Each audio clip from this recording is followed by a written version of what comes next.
So this is our T multimedia presentation on the American healthcare system. I'm Danielle Henry. I'm Catlin. I'm Sarah Hansen. I'm Oscar Gonzalez. And I'm Laura Armstrong.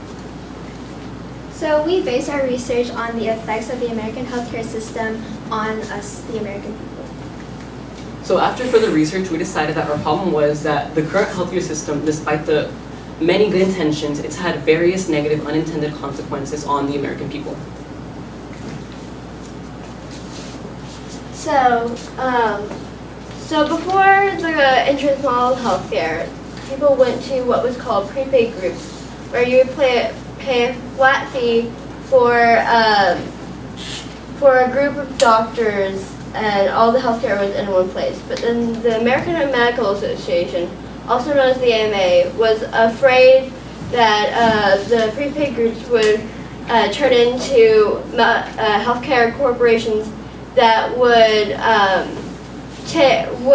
take away doctors' autonomy. So they would threaten doctors in or joining prepaid groups. And since the AMA leaders held high percentages in hospitals, if you defied them, you could go so far as to lose your medical license. So after this, lawmakers in Washington were looking at healthcare reform. So the AMA knew that they needed something to fill the gap.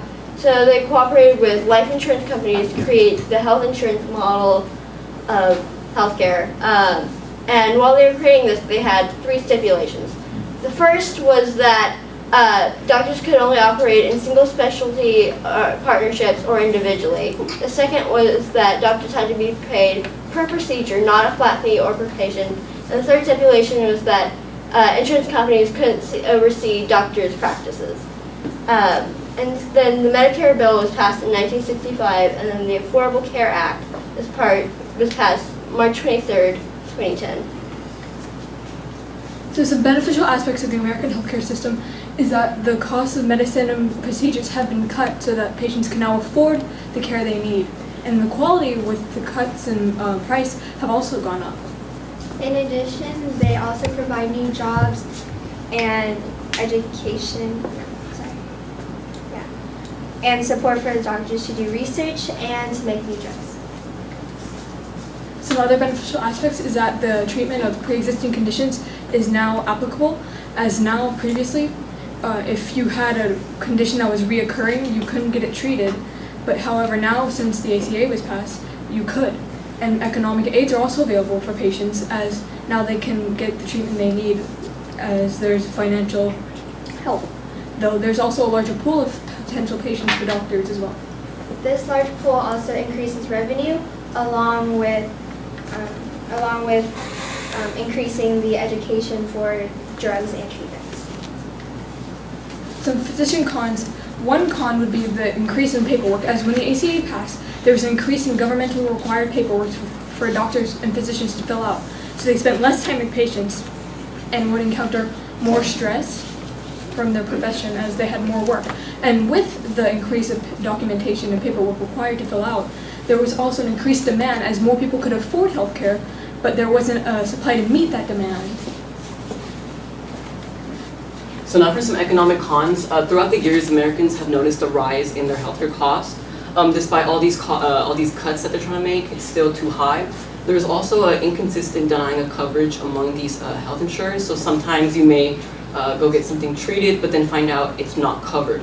So obviously that further leads to economic dismay. Also, even the insured are unable to pay their very high medical bills. This happens a lot, and it's obviously a problem. And then these high medical bills lead to a delay of medical care, and people don't want to pay them, so they don't go to the doctor, even though they might really need to. And then also doctors order unnecessary tests and procedures, in part to pay off their high medical equipment. In fact, it's so bad that in the 1950s, unnecessary surgeries like appendectomies were a national crisis. Oh, and as you can see in this short infographic, you see millennials' complicated relationship with their healthcare. 27% don't go to the doctor in order to avoid paying these high medical bills, and 50% have received a medical bill that they did not budget for. So, in comparison to other countries, the United States pays a lot more for the exact same cost. For example, this is 6 countries that, so this is in 2012, this is how much these countries would pay for a routine office visit. So the closest is Chile, who would pay $38 for a routine office visit, whereas in America, on average, people would pay $95. So that's over twice the amount of the closest country. Another example of this would be in this graph you see how the USA is paying a lot more, but it's not being reflected in the quality that they're receiving.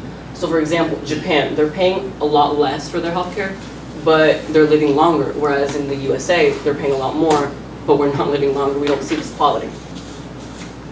A quote from Peter Ubel in Forbes 2016, he states, "It's hard to love a healthcare system that puts clinical services out of your financial reach." So the social and educational cons is that they promote and prescribe new drugs without fully understanding or overlooking the risks along with the side effects. Ads and new drugs are not free, so this also increases the cost of healthcare. Normal conditions such as being a little sad versus suffering from depression are stigmatized and exaggerated by doctors, which makes you guys believe that you need these new drugs. Okay, so obviously there's a lot of problems with the healthcare system, so we've looked at some of the key problems and tried to come up with solutions. So one main problem that we have is that healthcare does not give consistent coverage. Based on where you live, how old you are, or your condition, you just may or may not get coverage. So one of the solutions that we came up with was universal healthcare with universal coverage.